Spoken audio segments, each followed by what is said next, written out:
नमस्कार, capital TV Uttar Pradesh में आपका स्वागत है। चक्रव्यूह देख रहे हैं आप। मैं हूं आपके साथ सबा शाहिद शेख। आज बात उन 4 नेता, अपराधी, आतंकी और जिहादी की करेंगे जो आज चक्रव्यूह के चक्र में फंसा है। उनके कारनामों को एक्सपोज करूंगी, पूरी डिटेल में इनका कच्चा चिट्ठा खोलूंगी। तो चलिए बताते हैं आज के वो कुछ नाम जो चक्रव्यूह के चक्र में आ गए हैं। वो है आजम खान, जिनकी मुश्किलें कम होने का नाम ही नहीं ले रही है। दूसरी खबर में बात यूसीसी पर परेशान मौलाना रजवी बरेलवी की। तीसरी खबर में अखिलेश यादव की। चौथी खबर में बात लव जिहाद की। सबसे पहले बात आजम खान की।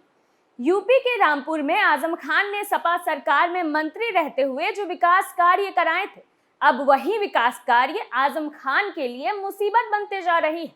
बीजेपी विधायक आकाश सक्सेना ने अब सपा सरकार में आजम खान के मंत्री रहते हुए सीवर लाइन बिछाने में 145 करोड़ रुपए के घोटाले का आरोप लगाया और सीएम योगी से इसकी शिकायत की। ये सीवर लाइन आजम खान के नगर विकास मंत्री रहते बिछाई गई थी, लेकिन वो मिट्टी में धंस गई और भ्रष्टाचार की भेंट चढ़ गई। रामपुर में बंद पड़े सीवरेज प्लांट की जांच में पाया गया है कि सीवर लाइन नियम विरुद्ध तरीके से बिछाई गई थी, जिसकी वजह से वो चल नहीं पाई और 145 करोड़ रुपए मिट्टी में मिल गए। अब आईआईटी रुड़की के इंजीनियर आधुनिक तकनीक से एक बार फिर इसकी जांच कर रहे हैं। भाजपा विधायक आकाश सक्सेना की शिकायत के बाद रामपुर में आजम खान की मुश्किलें बढ़ सकती है। उत्तर प्रदेश जल निगम के 8 इंजीनियरों और निजी क्षेत्र की संस्था वीए टेक वेबैक चेन्नई के 6 अधिकारियों और कर्मचारियों की 2 टीमों ने रामपुर में सीवर लाइन के काम ना करने की जांच की तो पता चला कि रामपुर शहर में जो सीवर लाइन बिछाई गई है वो सब सॉइल में बिछाई गई और सीवर लाइन की मानकों के अनुसार ज्वाइंटिंग नहीं हुई। सीवर में ग्रेविटी फ्लो के दौरान जब सीवर के बाहरी भाग में सब सॉइल के कारण हाइड्रोस्टेटिक प्रेशर बढ़ता है तो इन जॉइंट से सब सॉइल वाटर सेंड के साथ पाइप में इनफिल्ट्रेशन करता है, जिससे जॉइंट और पाइप के चारों ओर कैविटी बन जाती, जिसकी वजह से सड़क और पाइप के बीच की मिट्टी इस कैविटी को भरती है और सड़क धंस जाती। जांच करने वाली टीमों ने किसी विशेषज्ञ तकनीकी संस्था से और जांच कराकर इस समस्या का स्थायी समाधान निकालने की कार्रवाई की संस्तुति की, जिसके बाद आईआईटी रुड़की की टीम इस मामले की अब आधुनिक तरीके से जांच कर रही। वहीं दूसरी तरफ अब इस मामले को लेकर आरोप प्रत्यारोप शुरू हो गया है। बीजेपी विधायक आकाश सक्सेना ने आजम खान पर नियमों के विरुद्ध काम कराने का आरोप लगाया, जिससे 145 करोड़ रुपए मिट्टी में मिल गए और जनता को इसका कोई भी लाभ नहीं मिला। वहीं निजी संस्था वबाग के इंजीनियरों ने ये प्लांट को शुरू करने के लिए नाले को टाइप कर वैकल्पिक व्यवस्था बनाते हुए शहर से निकलने वाले गंदे पानी को कोशिश कर साफ करने का काम शुरू कर दिया है। लेकिन अधिकारियों का कहना है कि अगर सीवर लाइन को नियम अनुसार मानकों के अनुरूप बिछाया गया होता तो आज रामपुर की सीवर लाइन काम कर रही होती। आकाश सक्सेना ने सीएम योगी से इसकी शिकायत की। माना जा रहा है कि इसके बाद आजम खान की मुश्किलें और बढ़ सकती है। दूसरी खबर में बात यूसीसी पर बौखलाए मौलाना की। देवबंद में पढ़ने वाले को कहा गया है कि वो केवल उर्दू, फारसी और अरबी ही पढ़े, हिंदी और अंग्रेजी ना पढ़े। इस पर बरेली के मौलाना मुफ्ती शहाबुद्दीन रजवी बरेलवी का बयान सामने आया है। मुस्लिम जमात के अध्यक्ष शहाबुद्दीन रजवी बरेलवी ने कहा है कि ये फरमान जारी करने का क्या मतलब है, ऐसा आदेश क्यों किया गया, ये समझ से बाहर, जबकि आज दुनिया को अन्य भाषा को जानने की जरूरत है।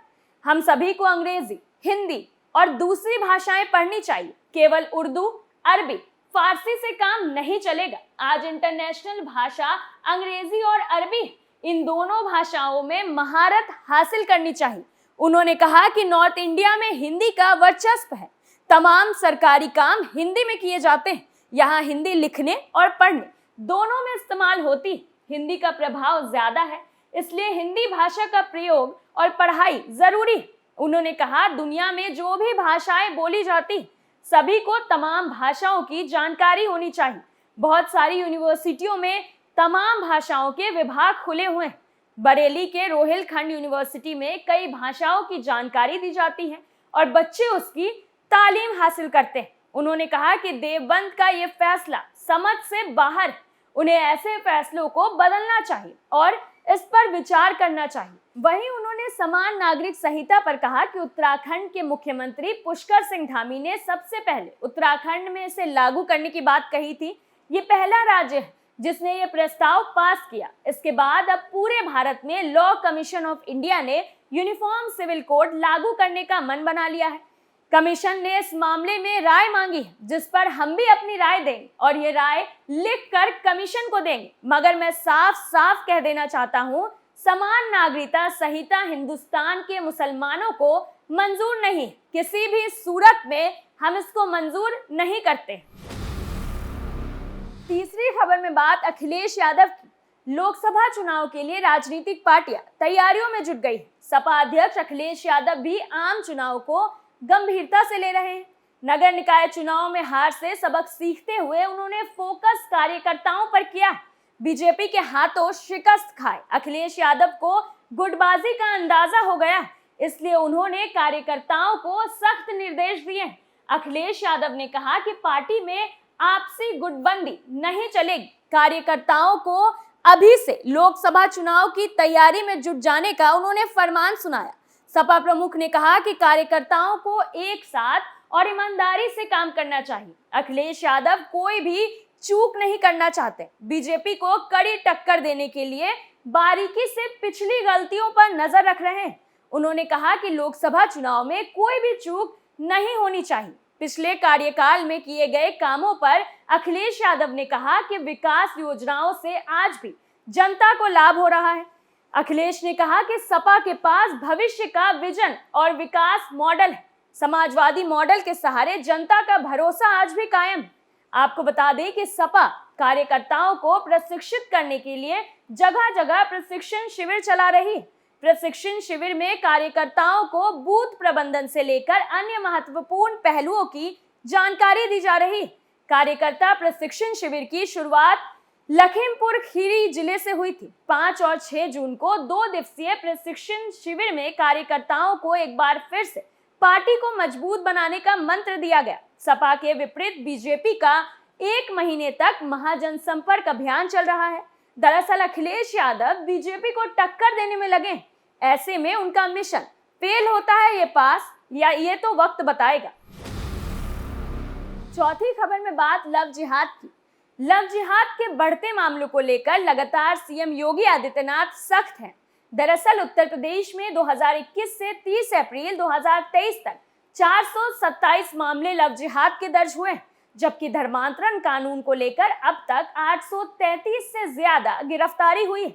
वहीं 185 मामलों में पीड़ित ने कोर्ट के सामने जबरदस्ती धर्म परिवर्तन की बात कबूली। नाबालिगों के धर्मांतरण के मामले में अब तक 65 मामले दर्ज हो चुके हैं।